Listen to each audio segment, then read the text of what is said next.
My sync, if you can hear it, wants to be a part of this live stream. All right, welcome. Good morning, good evening, good night, late at night if you're tuning in from California, as I know some of you are right now. We just talked. I just spoke with Josh.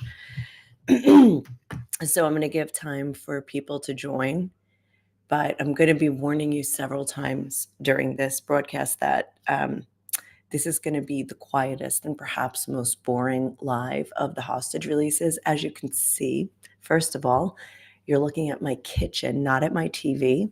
And we're not going to be watching footage of the live release. So if that lost you right away, I'm really sorry. I hope you'll stick around for a little while because they're not releasing yet. And we can talk about a lot of interesting things before then. But I've got two things working against me. One, my kids are sleeping, which is why I'm practically whispering. Combined with that, I still almost have no voice and last week was the same, but you can't see that because this leads me to number two. My video was taken down due to my second copyright strike. I do not understand why the second one. The first one, I'll be like, oh, okay, wow, I'm sorry. I won't do that again. The second one, I was very careful to not have footage, to broadcast footage here. But somehow, and of course, there's no one to turn to in the world of cyber and in these platforms. I have like no one to turn to say, what did I do wrong with the second video? So instead, I'm going to you're going to look at my kitchen, and I'm going to show you some pictures and stuff like that that I've got on the screen. But we're not restreaming live video, and I'm not sitting in front of the TV either. And if there's any copyright broadcast, it's for a messy kitchen. I mean, copyright strike. This is the copyright strike, is that somebody should be here cleaning the kitchen. Okay? So anyway, good morning or good night or good evening, wherever you are, or is it the afternoon where you are? I don't know. Let me know. There's one advantage to broadcasting from the kitchen. I'm really close to the coffee pot. All right, so if you just joined, I am quiet because kids are still sleeping here. It's 9 a.m., and they usually don't sleep this late, so it's a minor miracle. Daniel's sleeping at Shalva, so he would have been awake for sure. I'm sure he's awake there. But anyway, all right, so today we have, I believe it's round 7. We have so far 18 hostages been released, and we've got 3 more going to be coming out today, any minute now. Good morning, Ohan. Good morning, Ethiopia. What is going on? Good to see you here. I'm sure you're going to be, you've got a lot of questions, so that's good. So despite the fact we were only looking at my boring cabinets, we will have an interesting discussions. I'm very excited about that. So we've got today the 3 hostages being released are Yair Horn, 46 years old, originally from Argentina, but he is being released without his brother who was kidnapped with him. His brother Eitan is 38 years old. Then we have Sagi Dekel Chen, 36 years old. He's an American Israeli citizen. His parents have been very active. They've lobbying for hostage release in the U.S. And here, I'm just like traveling around the world. I'll tell you his story as well. And the third is Alexander Trufanov. I'm not sure exactly. 29-year-old Russian-Israeli citizen. So we've got the 3 today, 3 men. Did I say 29 years old? 3 men that all have either, I don't know if Yair is a dual citizen, but they all have, not just Israeli citizenship, but also like they were either born somewhere else or have dual citizenship in some way or another. Like, I don't know if Yair is Argentinian, but the other 2 are definitely like they have dual citizenship. But they all have some kind of connection, international connection. So I will show you a picture of the hostages who are and who remain. Josh, if you're here, please ask your question in the chat. We'll talk about that. But in the meantime, I'm going to show you guys the pictures of what this is not updated. Okay, so these are in blue, all the hostages that have been released. and all the releases, if you've been with me through them, through these videos. Now, in the ones that are not blue, in blue, there are 3 here who have been released. That is here, Ohad Ben Ami, Or Levi over here, and Eli Sharabi over here. So now we've got the 3 more from today, starting from here. Alexander Sasha Trufanov, Sagi Dekel Hen, and here, Yair Horn. So another story here is that Shlomo Mansour, 86 years old, I believe, Holocaust survivor. The Israeli army just ruled that based on evidence that they have that he actually is dead, and he was killed on October 7th, and his body was kidnapped into Gaza. So they have spent months assuming that he was kidnapped alive, but based on some kind of crazy forensic testing that they have here, they have ruled that he is that he was killed on October 7th. So anyway, he survived the one Holocaust, but he was killed on October 7th. I think, yeah. Anyway, that's just crazy. I don't know if they have fully the circumstances of his death. Okay, so now I wanted to point out also here, Avera Mengistu and Hisham Al Sayed. We don't know, or they were kidnapped way before 2023. They weren't kidnapped even. These two separately, in 2 separate instances, a year apart from each other, stumbled their way into Gaza and then were held captive for the past 10 years. And they are part of this release. Now, as well, as part of this release, if you see everybody here, not in blue, who remain, 8 of these people are not alive, and we don't know who. Now, the 3 people who should have been released, even from November 2023, right here, Ariel Bibas, Kfir Bibas, and Shiri Bibas. These 3, this mom with her kidnapped with her 2 kids, should have been released. So there is high suspicion about their fate right now, that that they're not alive, but nobody knows that conclusively. Ophir Bibas, where's his picture? Oh, is he not here? So it's part of this. Wow. Okay. Here, Yarden Bibas, right here. Yarden Bibas was released 2 weeks ago. In one of the releases where there were 3 men, and he had been told while he was in captivity that his wife and children were killed, but he had seen no evidence, and so he also really he has no idea, and everybody is waiting to find out. Now, another story here, Eli Sharabi, who was released last week, he also did not know that his wife and 2 daughters had been killed on October 7th. He had gone out of their house to get to like draw attention of, draw the terrorists that were shooting at the house, trying to get into the house, to try to like get them away. And then they ended up kidnapping him, but they ended up killing his wife and kids, and he didn't know this for a year and a half.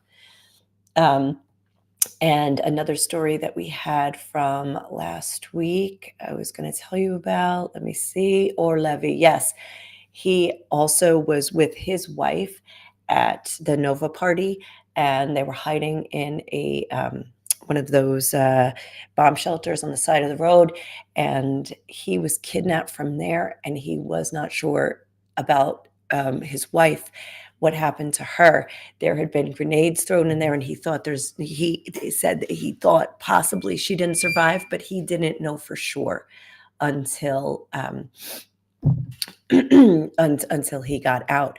And they have a 5-year-old son who spent a year and a half of his life without his parents. And so anyway, he was just reunited with his son. Okay, so let's go back. All right, so anyway, here's what we have to talk about. So today, I will tell you, I've seen the sign that, Hamas, I'll tell you about these releases. If you've been watching them, Hamas does a different release every time. And let me see something. You know what? I'm sorry. I want to go see if there are questions also that I don't get. Right, like Jackie. Hi to Jackie. It doesn't show up on my restream, so I didn't know you. That's interesting. Okay, so now I know. So I'll be jumping back and forth between this program I'm using and Facebook just to see what's happening. Okay, so that means somebody's watching from. Are you in New Zealand or Australia? Where are you? Okay, so anyway, grab your coffee wherever you are or your wine. And let's talk. Okay, so, Lydia. See, even Jerusalem's tuning in. But Lydia, as I explained, this is going to be a really boring video because I've got, I'm not showing any video lest I get an unjustified copyright strike come against me. I mean, I have one maybe justified and one extremely unjustified, and I don't know where to turn to figure that out. So we're going to be watching my kitchen, which is only copyrighted by this word called mess. And California, Josh, good to see you. This is awesome. All right. So what are we going to talk about? Let me see. Yes, the sign today. The sign today. I love it. Hold on. Let me put this on. I'm not showing you anything. I'm not showing you the sign, but every week there's a new, I don't know how they managed to do this, but there's a hostage release on Saturday morning, and it somehow gives Hamas enough time to print a new banner for their stage, to set up a stage, to clean their cars, to get their uniforms pressed, and to get their show in order to turn out really like high level videos of their hostage releases. And there's one release today of Alexander Trufanov, but the family has asked that it not be shared. But in this video, it will tell you that they just released this morning. They show Alexander dressed nicely, skipping on the rocks on the Gaza shore, and then fishing and eating, and he looks okay, right? He looks decent, and he's smiling, and so they're showing this, and this is definitely in response to the last hostage release, which sort of shook the world because the three men emerged emaciated, pale, and looking like and dressed as prisoners of war. Two of them were dressed as prisoners of war, and one of them was dressed as a soldier. So they released this video ahead of time, I guess, to show that Hamas, that was Islamic Jihad. They're the ones that were holding Alexander Trupanov. But they're to show that he is okay. They're taking very good care. In fact, I heard in an interview with somebody who was saying that Hamas takes very good care of their prisoners, and they even they treat them with acts of kindness. And when the interviewer said, "What sort of acts of kindness are you talking about?" And she said, "Well, they give them goodie bags when they are released." Okay, so they each when the prisoners or when the hostages are going to the Red Cross vehicles, they give them goodie bags of I don't know what, like their certificate of release. They have pendants of the map of Palestine, which is river to the sea. And so so that's what's been happening there. So today, all right, so the releases have been, and I don't know how this has been agreed upon in to do three at a time. The three at a time once a week gives them a chance to put on this big spectacle, and we all sit here and watch it. And but you're not watching it if you're watching me right now, because You're gonna have to find a another channel to do that, lest I get struck out. Okay, so today's banner is a response to Donald Trump's Mara Gaza plan to, get 2 million Gazans out of the strip and to rebuild probably like some kind of Mar-a-Lago resort, like North Central and South Gaza, on the beautiful Mediterranean beaches. And it says, Jerusalem is our migration. So Hamas, the message from Hamas today to Donald Trump is we ain't going to Jordan and we ain't going to Egypt like you suggested. We're going to Jerusalem. And that brings us back to the whole point of October 7th. The message, the name of the operation, of the Hamas operation of invading Israel and all of the kibbutzes right along the border, all the way up to they got to cities like even within Israel, and they were launching rockets all the way to Jerusalem. The name of the operation was Tufun al-Aqsa, or in English, Al-Aqsa Flood. Al-Aqsa, the mosque here in Jerusalem, and the plan was to get all the way to Jerusalem to defend the mosque Al-Aqsa and to get here basically. So anyway, now they're saying no to your plan. We're not getting out. We're staying here, actually from here to Jerusalem. So that is the message of the day on their banner. Now, they've had other messages in the past, like, for instance, in Hebrew, they used nitzachon muchlat, which is like absolute victory. And that is a jab. That was a jab at Israeli Prime Minister Netanyahu, who has been saying those are his words in Hebrew, where he always says nitzachon muchlat. And so that was their way of saying, like, no, it's our victory, not yours. So that was another message they had. They also have said things about Zionism. This Gaza is the graveyard of Zionism. In other words, this is where Israel's going to end, and that they're basically projecting their strength and their will to continue fighting and to continue this operation, despite the fact that nearly 50,000 Gazans are dead, or, I mean, even they're finding bodies still. Sorry. Okay, I'm going to tell you about there is a Palestinian prisoner release at the same time as this will be happening. This happens also every time there's a release of hostages. There's also a release of Palestinian prisoners.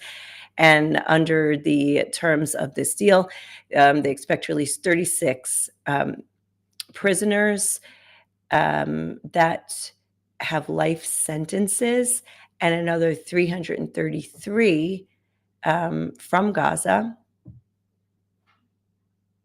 that were and part of them who were involved in the October 7th attacks. So huge prison. This is the largest Palestinian prisoner release to go along with the Israeli hostage release. Okay, some other points, and mind you, I'm not going to stay on the whole time that this is going on, because we also, I'm pointing to my TV that I can see, but you can't. Sorry, it explains the sad reasons of that, but I dare not. Anyway, they keep saying, like, oh, the Red Cross vehicle's on the way, this and that, whatever. We don't know what's going to happen. I mean, since before 8:00, they were saying it's like imminent. And I know what the word imminent means. It means it's lost its meaning. So, okay. So I'm going to tell you, I told you about the goodie bags. So each release has been, hold on, coffee. Hey, Tony, good morning. Good morning. You're on live? We're on live. Yes. Ohan, Josh Brewer. Josh Brewer. Yeah. Yep. From California, still awake, probably, what is it, like close to midnight there? I'm not familiar with the doing the quick conversion of the of the California time zone. I know my parents aren't awake for this one. Yes, they're not. All right. And anyway, Tony and I have to leave soon for the Old City. So that's part of this equation here. Ohan, thank you. 11:30 p.m. Wow. It's like, it's early there. And Ohan says, good morning. He says, Pari Luis. Say Habibi. Habibi. That's from Tony, Ohan. Okay. So, all right. Let me answer a few of these. Raya just woke up. One. Zombie number one has arisen. This is live, Raya. So if you don't want to be in the camera, line of sight right here. Okay. Okay. So Ohan, yes, rightfully says that Jordan has agreed to take 2,000 sick children and from very urgent medical cases. Jordan, the king of Jordan, was in DC this week, met with Trump, with President Trump, and he said he would take 2,000 children for surgeries, and that's already happened. Actually, there was a story of a pretty famous one. Anyway, it was on CNN about some really cute little girl she might lose all of her limbs due to bacteria. Why take that cereal? You made. Yeah, you put both in it. No, that's for me. You can have the other ones. No, there's 8 other ones.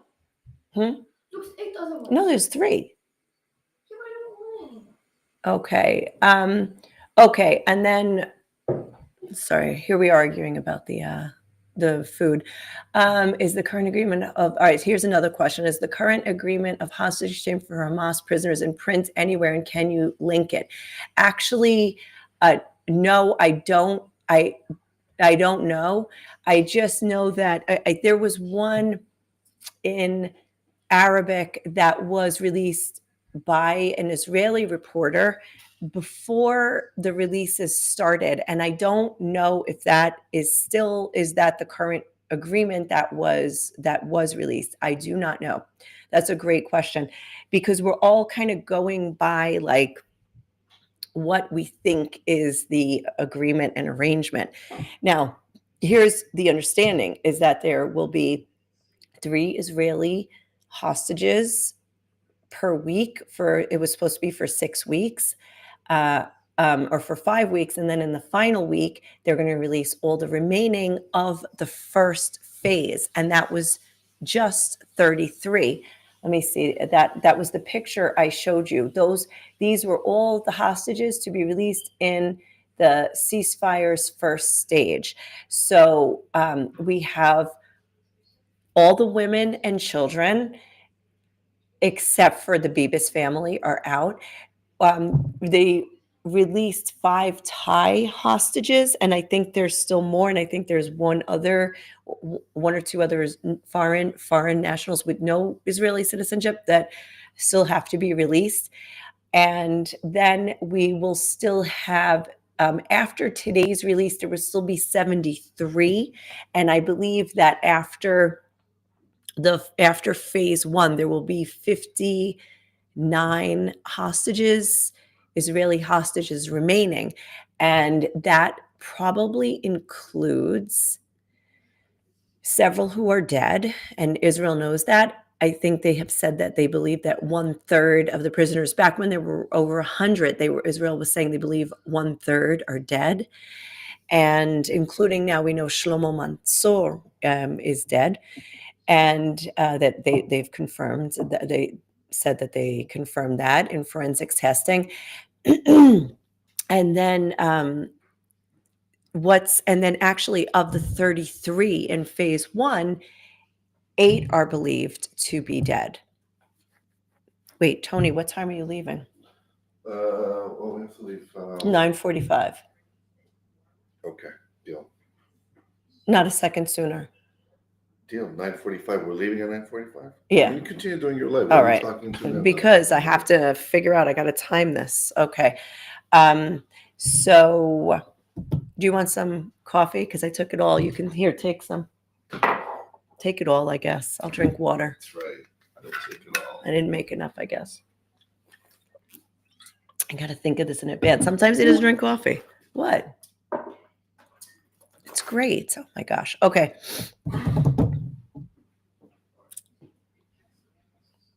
Okay, so this is another thing I want to get to. Now, the first several releases, I can tell you the reactions here in Israel. Like I'm sitting here in Jerusalem, so I'm mostly exposed to the Israeli news and the Israeli reactions, responses, whatever. I'm going to also get to Trump in a second, and his all hell will break loose, which has been like his theme. Okay, so the Israeli response, like first week, utter euphoria. 3 young girls released. Like one was she 19 or 20, maybe 19 or 20 when she was kidnapped. I mean, like we're talking like young, healthy looking girls released from a year and a half of captivity. The week after that, then we had some soldiers who were female released, and then in the middle, because they didn't release the other civilian female who is 29 years old. Okay, she was released, along with an 80-year-old man.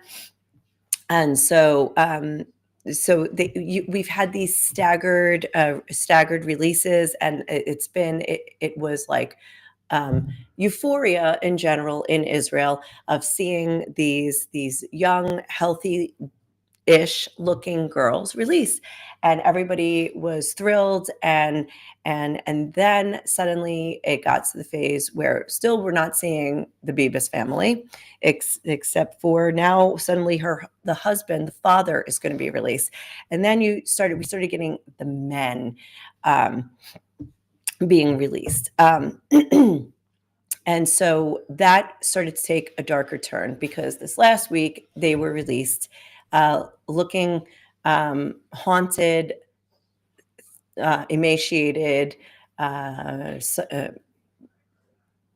very thin, very pale. They looked like, many people compared them to like coming out of a concentration camp. Of course, the way they were dressed.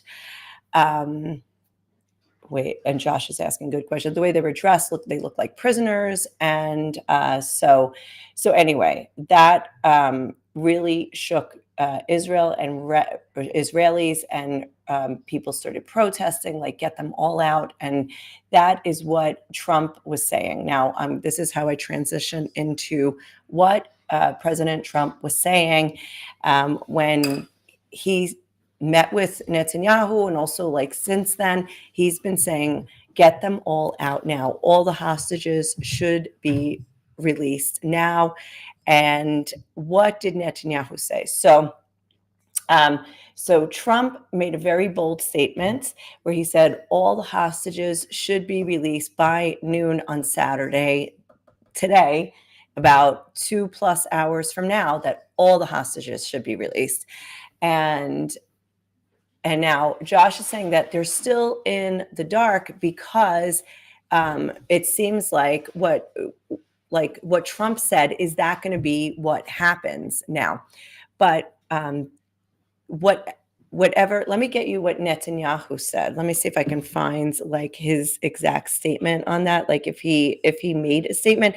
But I can tell you that despite the fact that even if he said, oh, that's a great idea or whatever, nothing of the sort has happened about that, because instead there was a flurry of activity, and in the end, both Israeli negotiators and Hamas negotiators decided it's best to stick with the original plan. So the original plan is only 3, and that's all they're going to do. I'm trying to see if I can get his exact statement in the but so then Trump said another thing, by the way. He also said, there would be all hell to pay if the hostages are not released, but Israel can do whatever it wants, or I leave it to Netanyahu to run his own country, he basically said. Let me see if I can find, and so that's so now what we expect here, I mean, look, this kind of gives Netanyahu carte blanche to start the war tomorrow.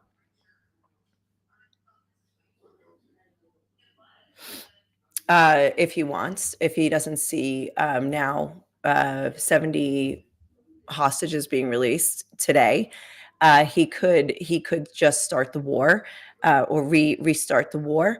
But many people here don't believe that's going to happen.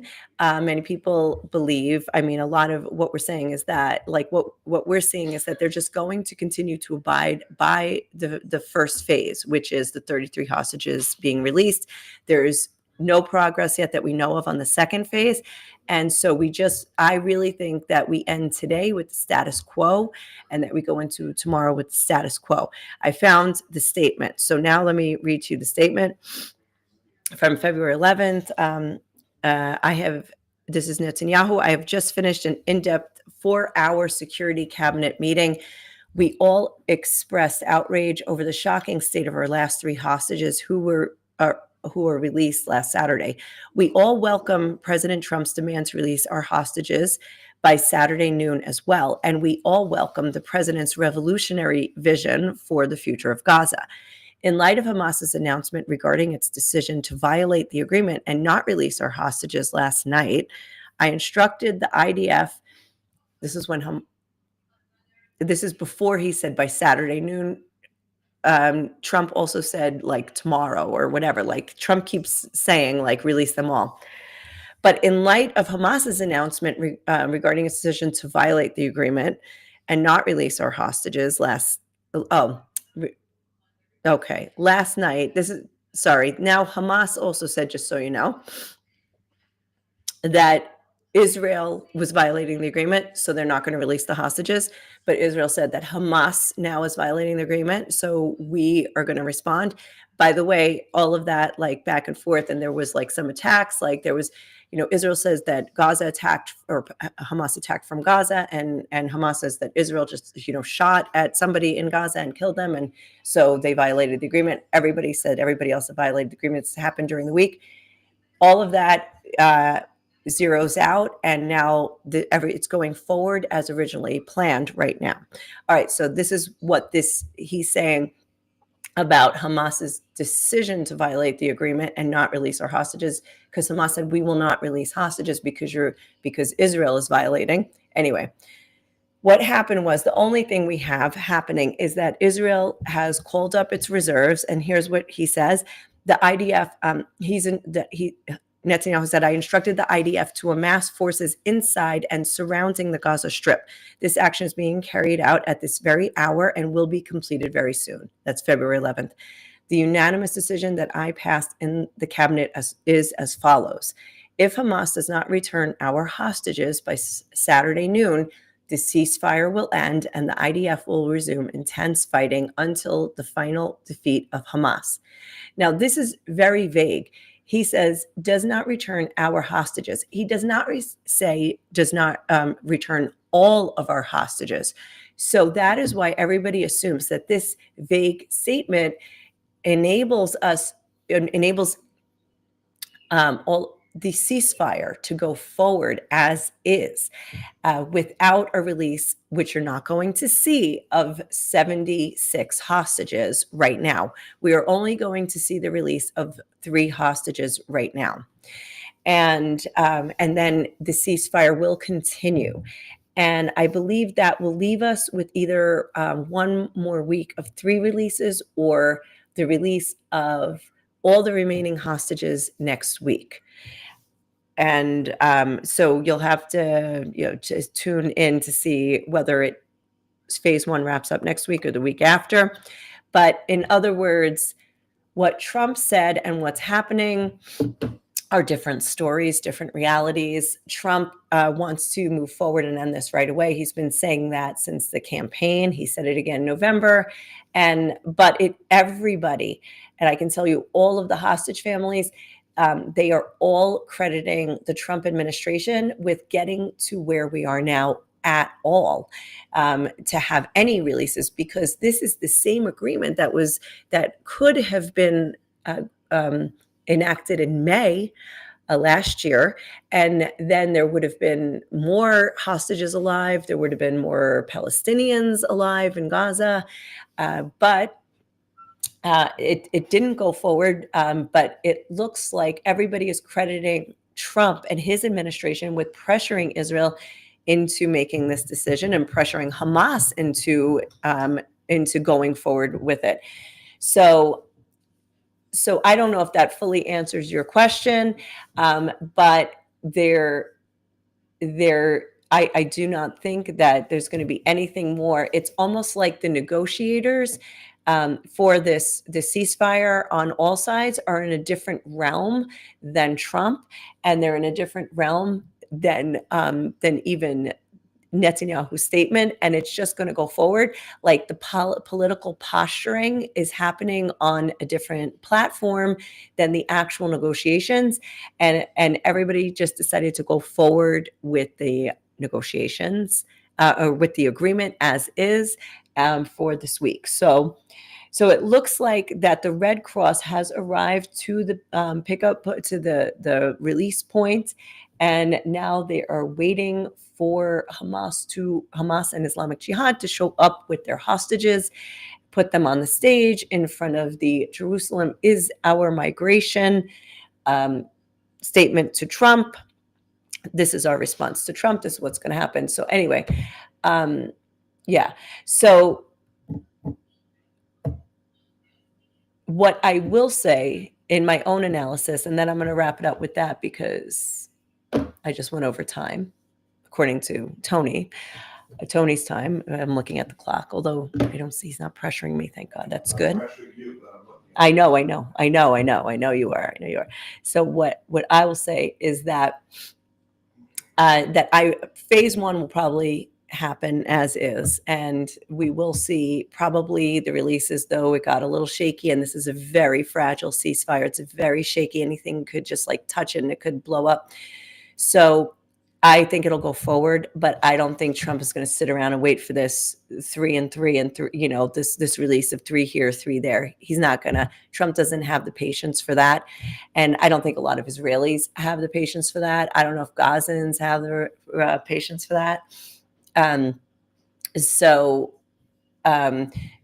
while Israel has amassed its troops and is already, because by the way, Israel had to completely withdraw from the Netzarim corridor in Gaza. So Israel's out of Gaza for the most part. And so Israel's like are now around Gaza, like the called up reserves and called up their troops to reinforce. But I think Trump is going to take a different tack with phase 2. And so even though this will go forward and the next 30, the full 33 hostages, like we'll find out their fate, the next phase is going to look different because Trump's not going to deal with this. So anyway, I hope that answers your question. And now I see that there were a bunch of questions and comments that I missed because it didn't refresh. And Josh says hi too, Tony. And I just saw his message on. He just saw your message on Facebook. Okay, so anyway, Yair Horn going to be released today. His brother still captive. Sagi Dekel-Chen, who is an American citizen, who, by the way, who had 2 kids when he went into Gaza and is coming home to 3. Baby was born in the last year and a half while he was in captivity. And Alexander Trufanov, I think is how you say it, a Russian-Israeli citizen, of who they put out, Islamic Jihad put out some nice pastoral videos of him fishing off the coast of Gaza. Let's see how they look. You're going to have to check it out on other channels to see what the condition of these hostages are that are being released today after nearly 500 days in captivity. And in another video, we got to talk about Trump's plan, and we got to talk about what the returning hostages have said about their conditions. And by the way, they brought back with them signs of life for about 10 other hostages, people that hadn't been heard from at all, and the families don't know if they're alive or not. So there's 10 other hostages at least that are alive, not in great condition, injured and untreated, still in Gaza. And but anyway, there's a lot more to talk about. But I'm gonna go. We're gonna go to the old city. Thank you for tuning in. I really appreciate it. Of course, check back and oh, Josh asked if I can try another live later this evening. I will, because by then I will have more information. I'll have some videos from the GPO, and Jerry West says Trump will need to carry out his threat to flatten Gaza to dust if all hostages are not released. But then the hostages will be flattened too. But you think Hamas will murder the remaining hostages? I'm telling you, it's the stuff that thrillers are made of right now. Anything could happen. Guys, thank you so much for tuning in. Josh, I am going to try to do it later tonight. That's a great idea. Thank you. Probably, either 5 or 8 my time because of Daniel. We got to pick up Daniel. So anyway, we got to pick up Daniel. Wow. He's at Shalva sleeping over. Woo. All right, guys. Thanks. I'm going to go. Tony, end it for me. Go ahead.